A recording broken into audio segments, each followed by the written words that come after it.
Field Marshal Douglas Haig, 1st Earl Haig, KT, GCVO, GCVO, KCIE, ADC was a senior officer of the British Army. During the First World War he commanded the British Expeditionary Force on the Western Front from late 1915 until the end of the war. He was commanded during the Battle of the Somme, the battle with one of the highest casualties in British military history, the Third Battle of Ypres, and the 100 Days Offensive, which led to the armistice of the 11th of November 1918. Although he had gained a favourable reputation during the immediate post-war years, with his funeral becoming a day of national mourning, Haig has since the 1960s become an object of criticism for his leadership during the First World War. He was nicknamed Butcher Haig for the 2 million British casualties endured under his command. The Canadian War Museum comments,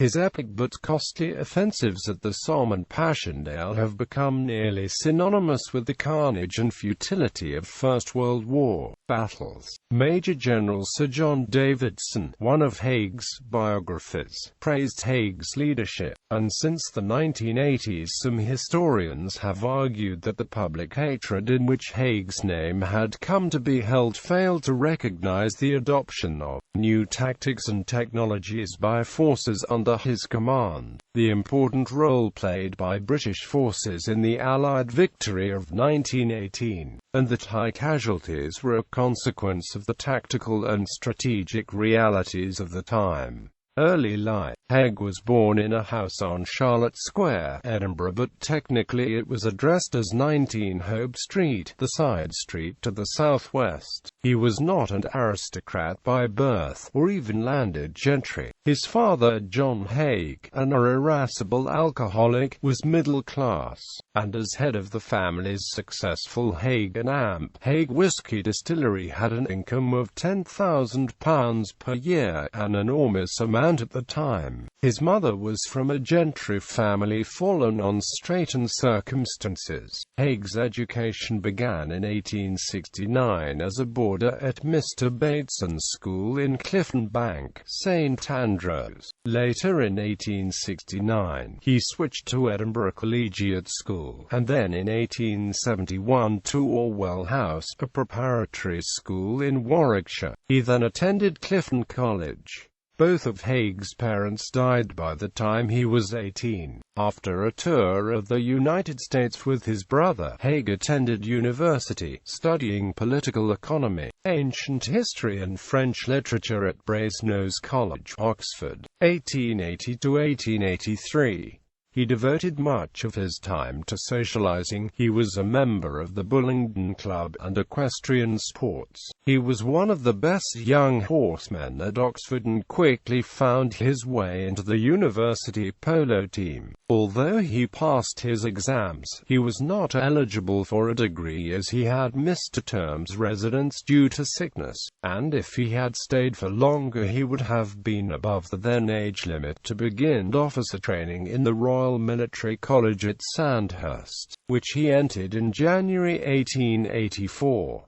Because he had been to university, Haig was considerably older than most of his class at Sandhurst, and was senior under-officer, was awarded the Anson Sword, and passed out first in the Order of Merit. He was commissioned as a lieutenant into the 7th Hussars on the 7th of February 1885. Career. Junior officer. Haig played polo for England on a tour of the United States. He would remain a polo enthusiast all his life, serving as chairman of the Hurlingham Polo Committee from its reorganization in May 1914 until 1922. He would also be president of the Army Polo Committee and founder of the Indian Polo Association. He then saw overseas service in India, where he was appointed the regiment's adjutant in 1888. He was something of a disciplinarian, but also impressed his superiors by his skill at sorting out paperwork and analyzing recent training exercises. He was promoted to captain on the 23rd of January 1891. Haig left India in November 1892 to prepare for the entrance exam for the Staff College, Camberley, which he sat in June 1893. Although he was placed in the top 28 candidates, he was not awarded a place as he had narrowly failed the compulsory mathematics paper. He concealed this failure for the rest of his life and later recommended dropping the mathematics paper as a requirement. The Adjutant General Sir Edvers Buller refused to award Haig one of the 4 nominated places, citing his color blindness, despite Haig having his eyesight rechecked by a German oculist and despite Haig's glowing testimonials from various senior officers, some of them lobbied by Haig and his sister. Haig's color blindness would probably not have been an issue if he had passed the mathematics paper, and it appears Buller wanted an excuse to give a place to an infantry officer. Haig returned briefly to India as second in command of the squadron which he had himself commanded in 1892, then returned to the United Kingdom as aide-de-camp to Sir Keith Fraser, Inspector General of Cavalry. Fraser was one of those who had lobbied for Haig to enter the Staff College, and he was finally nominated in late 1894, a common practice in the day for promising candidates. While waiting to take up his place, he travelled to Germany to report on cavalry manoeuvres there, and also served as staff officer to Colonel John French on manoeuvres. The careers of French and Haig were to be entwined for the next 25 years, and Haig helped French write the Cavalry Drill Book, published 1896. As at Sandhurst, Haig worked hard at the Staff College, Camberley, and was not popular with his peer group. They chose Allenby as master of the drag hunt, despite Haig being the better rider. Haig impressed the chief instructor, Lt. Col. G.F. Henderson, and completed the course, leaving in 1897. Some writers have criticized Camberley for its old-fashioned curriculum, which especially influenced Haig, as he was an absorber of doctrine rather than an original thinker. Haig was taught that victory must come from defeating the main enemy army in battle, and that as in Napoleonic warfare, attrition was merely a prelude to the commitment of reserves for a decisive battlefield victory. Traces of this thought can be seen at Loos and the Somme. Great emphasis was placed on morale and mobility, and on Murat's cavalry pursuit after Napoleon's Jena campaign of 1806. Although the American Civil War was studied, the emphasis was on Stonewall Jackson's mobile campaign in the Shenandoah Valley, rather than on the more attritional nature of that war. In early January, Haig was picked by Evelyn Wood as one of 3 recent Staff College graduates requested by Kitchener for the Sudan campaign. He may have been picked to keep an eye on Kitchener, as Wood invited him to write to him frankly and in confidence.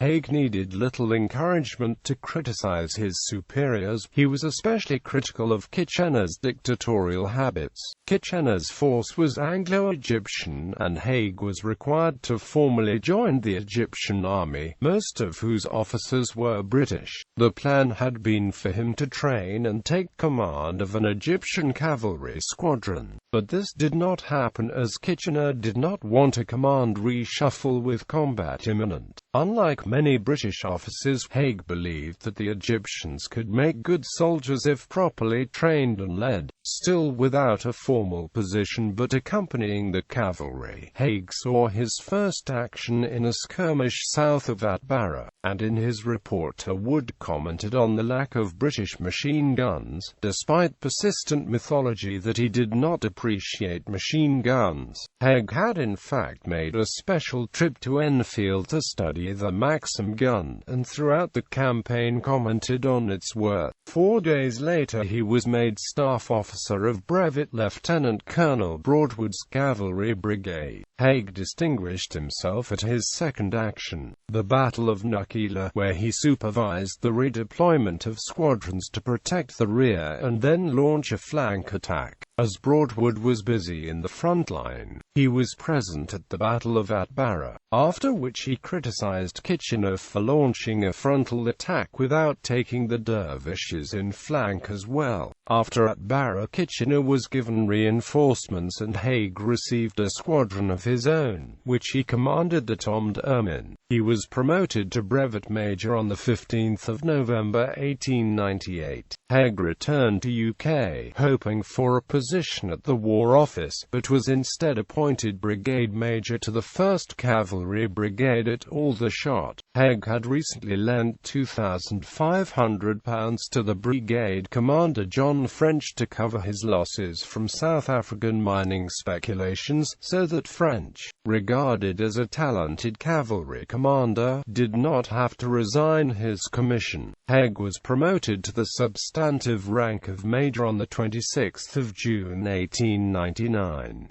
Haig was soon appointed Deputy Assistant Adjutant General and then Assistant Adjutant General of French's brigade-sized force as it was sent off to the Boer War. He took part in French's first battle, Eland's Laagte. French and Haig were ordered to leave Ladysmith as the 4-month siege began, to take charge of the new cavalry division arriving from Britain. The two men escaped on the last train to leave Ladysmith, lying down as it passed through enemy fire. As in the Sudan, Haig continued to be skeptical of the importance of artillery, basing his opinions on interviews with enemy prisoners. After Major General French's Colesberg operations to protect Cape Colony, Roberts, newly arrived as Commander-in-Chief, appointed his protégé Colonel the Earl of Errol, over French's protests, to the job of Assistant Adjutant General of the Cavalry Division, with Haig, who had been promised the job as his deputy. Cavalry played a leading role in this stage of the war, including the relief of Kimberley,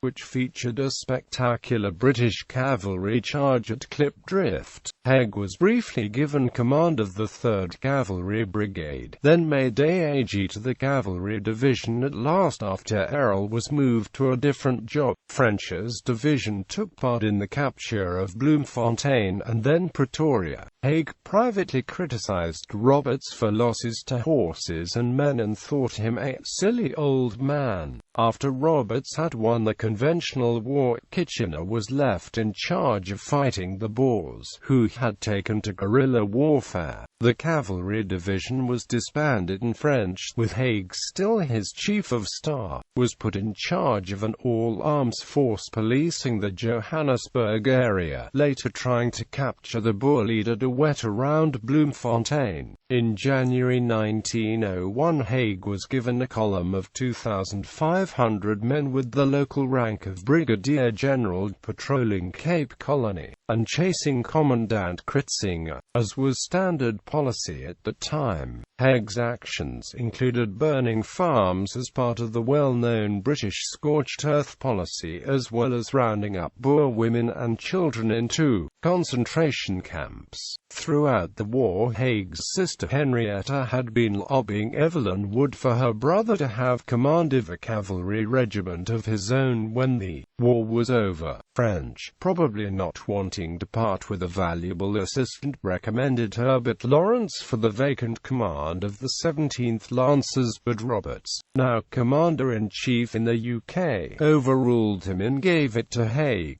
Lawrence left the army in disgust at being passed over, although he later returned and was Chief of Staff to the BEF in 1918. As the 17th Lancers were in South Africa at the time, Haig was able to combine the command with that of his own column. As the war drew to a close, Haig had to locate and escort the Boer leader Jan Christian Smuts to the peace negotiations at Vereeniging. Haig was mentioned in dispatches 4 times for his service in South Africa, and appointed a companion of the Order of the Bath in November 1900. He was also promoted to the substantive rank of Lieutenant Colonel on 17 July, 1901. Inspector General of Cavalry, India. Haig, now reverting to his substantive rank of Lieutenant Colonel, continued as the commanding officer of the 17th Lancers until 1903. The regiment was supposed to stay in South Africa but in the end returned home sooner than planned. Haig was appointed Inspector General of Cavalry in India, but had first to spend a year on garrison duty at Edinburgh until the previous incumbent completed his term. Haig was appointed aide-de-camp to King Edward VII in 1902, remaining in this position until 1904. Haig's war service had earned him belated but rapid promotion, having been a captain until the relatively advanced age of 37. By 1904 he had become the youngest Major General in the British Army at the time. He was present at the Rawalpindi Parade 1905 to honour the Prince and Princess of Wales's visit to India. At this time a great deal of the energies of the most senior British generals were taken up with the question of whether cavalry should still be trained to charge with sword and lance as well as using horses for mobility, then fighting dismounted with firearms. Lord Roberts, now Commander-in-Chief of the British Army, warned Kitchener to be very firm with Haig on this issue, and wrote that Haig was a clever, able fellow who had great influence over Sir John French. Marriage and children. On leave from India, Haig married Dorothy Maud Vivian on the 11th of July 1905 after a whirlwind courtship. She was a daughter of Hussey Crispini Vivian and Louisa Duff. The couple had 4 children. Alexandra Henrietta Louisa Haig, first married to Rear Admiral Clarence Dinsmore Howard Johnston, by whom she had had 3 children. She secondly married in 1954 historian Hugh Trevor Roper, who was created Baron Dacre of Glanton. Victoria Doris Rachel Haig, George Alexander Eugene Douglas Haig, Lady Irene Violet Frecia Janet Augustia Haig, wife of Gavin Astor. Haig had used his leave in 1905 to lobby for a job at the War Office, but the proposal was rejected by H.O. Arnold Forster, the Secretary of State for War, as too blatantly relying on royal influence. War Office. The Boer War had exposed Britain's lack of a general staff and modern reserve army. In the new Liberal government, Richard Haldane, Secretary of State for War, implemented the Esher recommendations accepted in principle by the outgoing Conservative government. In August 1906, Haig was appointed Director of Military Training on the General Staff at the War Office. Haldane later read that Haig had a first-rate general staff mind, and gave invaluable advice. Haig in turn would later dedicate a volume of his dispatches to Haldane, who by then had been hounded out of office for alleged pro-German sympathies in 1915.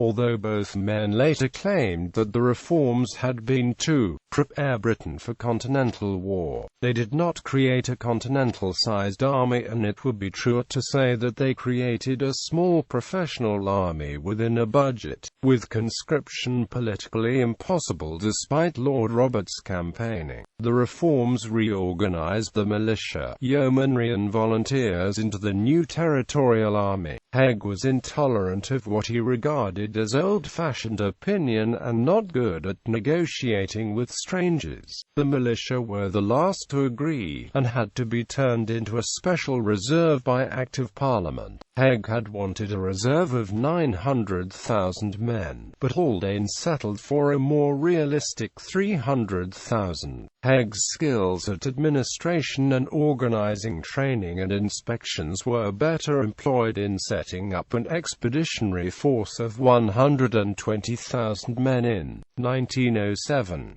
As an intimate of Haldane, Haig was able to ensure high priority for cavalry, less for artillery, contrary to the advice of Lord Roberts, whose views were no longer very welcome because his campaign for conscription had made life hard for Haldane. Haig's records of his time supervising artillery exercises show little interest in technical matters. In November 1907, Haig was moved sideways to Director of Staff duties. He required commanders to take the staff offices assigned to them and also assigned staff officers to the new Territorial Army. He supervised publication of field service regulations, which was later very useful in expanding the BEF in WW1, although it still stressed the importance of cavalry charging with sword and lance as well as fighting dismounted. At this time he was also completing a separate work, cavalry studies, and devoting much time to cavalry exercises. He was also involved in setting up the Imperial General Staff, for which his work was praised by Haldane.